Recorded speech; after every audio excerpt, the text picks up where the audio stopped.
देखो,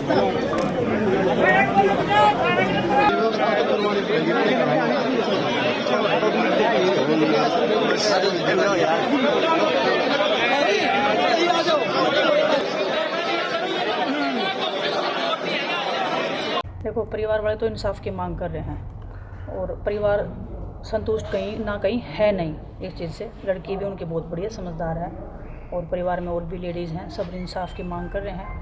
और मैं मुख्यमंत्री जी से आपके माध्यम से कहना चाहती हूँ कि परिवार को इंसाफ मिलना चाहिए। कहीं ऐसा ना हो कि जो शब्द अभी बोले गए हैं बाद में पूरे ना हो। परिवार को पूरी आशंका है और मुझे भी पूरी आशंका है। हमने भी लड़ाइयाँ लड़ी हैं सिस्टम के साथ में। जो सिस्टम बोलता है वो करता नहीं है। सिस्टम हमेशा दोगलेबाजी करता है और मुझे भी डर है कि परिवार के साथ में धोखा ना हो जाए। तो आपके माध्यम से पूरे समाज को भी मेरा एक संदेश है कि आप सब साथ में खड़े रहो। परिवार को आपकी ज़रूरत है, आपकी हिम्मत की हौसले की ज़रूरत है और इस लड़ाई को आगे बढ़ाने में भी परिवार को आपके सहयोग की ज़रूरत है। मृतक की बहनें आपसे काफ़ी देर बातचीत करी है, क्या बातें करी? बिल्कुल वही इंसाफ की मांग कर रहे हैं। वो कि बता रहे हैं हमारा भाई भ्रष्टाचार में नहीं था, बिल्कुल भी ईमानदारी से उन्होंने मेहनत की है, नौकरी जो की है ईमानदारी से की है। उनके घर में 14 से 15 लेडीज़ हैं, उनके ऊपर वो एक ही थे जो उन सब का देखभाल कर रहे थे, उनकी जिम्मेदारी थी।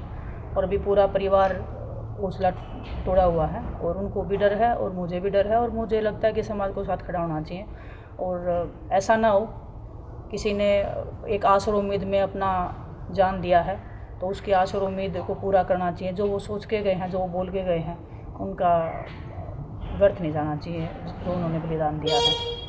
क्या आपको लगता है इतनी बड़ी लॉबी के जो अधिकारी हैं, सुसाइड कर रहे हैं, जैसे IPS पूर्ण कुमार थे, इस तरीके का अधिकार को बर्डन होता है राजनीतिक या अफसरशाही का? देखिए, सबसे बड़े दुख की बात तो ये है कि हरियाणा में जब या पूरे देश में कहीं भी कुछ भी नाइंसाफ़ी होती है तो पुलिस के पास जाते हैं। जब पुलिस ही सुसाइड करने लग जाए तो उस देश के, उस प्रदेश के हालात आप समझ सकते हो। हालात बहुत ख़राब हैं और सरकार से चीज़ें संभल नहीं रही हैं और अधिकारी सुसाइड कर रहे हैं तो आप सोच सकते हो कि क्या हालात हैं। और अधिकारियों को कौन इंसाफ दिलाएगा, वो सबसे बड़ी बात है। गृह मंत्रालय मुख्यमंत्री जी के पास क्या कहेंगे आप इस बारे में?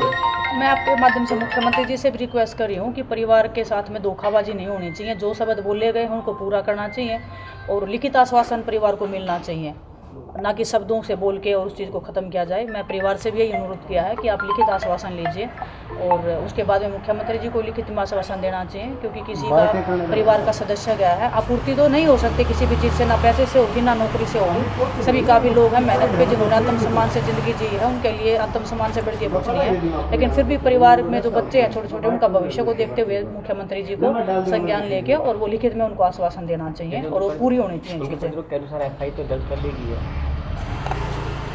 सर, जो चला गया है वो वापस तो नहीं आएगा। FIR हो गई है, अच्छी बात है, जांच होनी चाहिए।